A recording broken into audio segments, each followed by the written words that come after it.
Hi, my name is Wendy. Thanks for checking out my video. Today we're going to be talking about parental alienation. Parental alienation is something that is growing worldwide. Now, with the high rise of divorce going on around our world, it is very important that parents keep in mind that not only are they going through the divorce themselves, their children are. And you have to learn how to work together and have the ability to be able to communicate so you are able to effectively raise those children in the best way that you can. Parental alienation is very damaging to our mental health as well as our children's mental health. So it's very important that we step in and are able to recognize the signs very closely and very carefully. Can we navigate through this system with the support of all of our friends and all of our peers around us? Now, when you're going through a divorce, it's really important to remember that not only are you going through that divorce, but your children are as well. And parental alienation is a wide world epidemic that is growing every single day.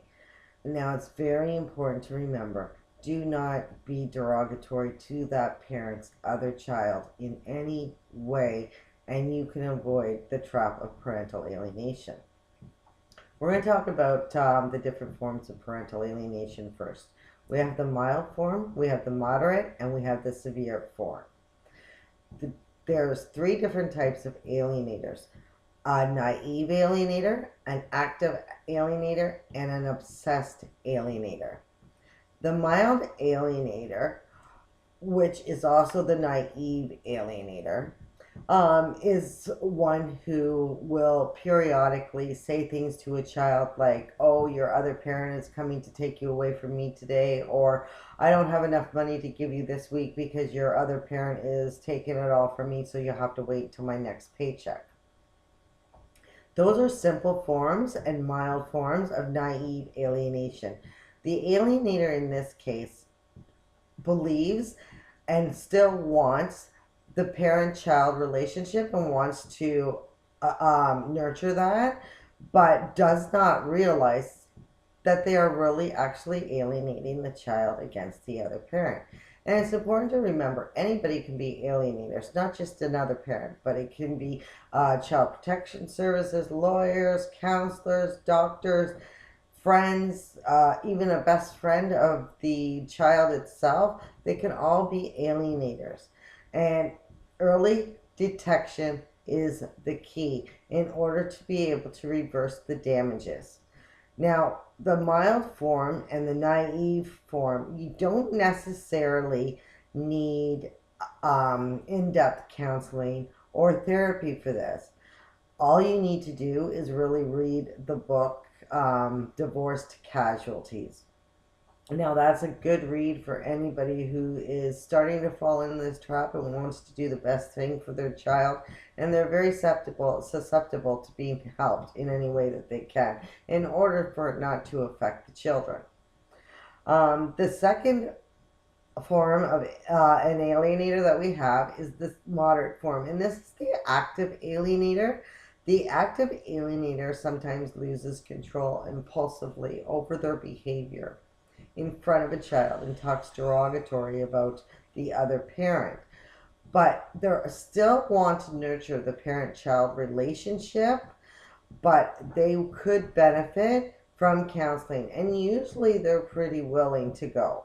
So if you find yourself in either of these two classes, then you are a good candidate to go to counseling, and hopefully the other person will be willing to go with you to make sure that you do what is best for your child. Now, the third one is the obsessed alienator, which is the most severe form of alienation.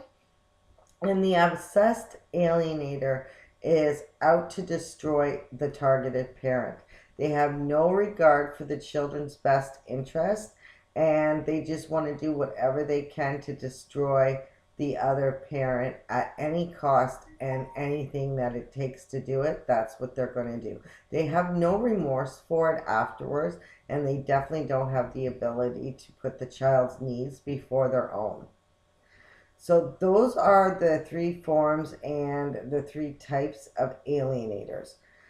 If you want more information to find out what the characteristics of these are, and to find out more information, you can go to parentalalienation.com, and I'll give you some more direction. You can also reach me on my Facebook group, which is called Alienated Parent and Grandparent Peer Support Group in Canada. To me, it does not matter if you're in Canada or not. I feel like this is a bond that we all need to fight together, and is one that has developed friendships and long lasting relationships with people, because we know how hard it is to survive this type of alienation, and this how badly it affects our mental state. So reach me either on my Facebook group. You can also reach me on meetup.com, which is Alienated Parent and Grandparent Peer Support Group as well, but that's more for around my area. So if you'd like to send me a message, you're more than welcome to. If you want to start one of these groups yourself, then I will give you direction and help you figure out which is the best way to go and what you want to do. There'll be a lot of things coming up worldwide, as I work with several different groups from all around the world in order to stop this for everybody from happening. If you want to get involved and be active in participating and being an advocate for children and protecting children, please get in touch with me. We can always use the help, and more hands on deck, the better it is for our cause. Next segment, I will be talking about grandparent alienation and how that affects us as the elderly population, as well as the children who have been alienated. Thanks for tuning in, and we will see you next time.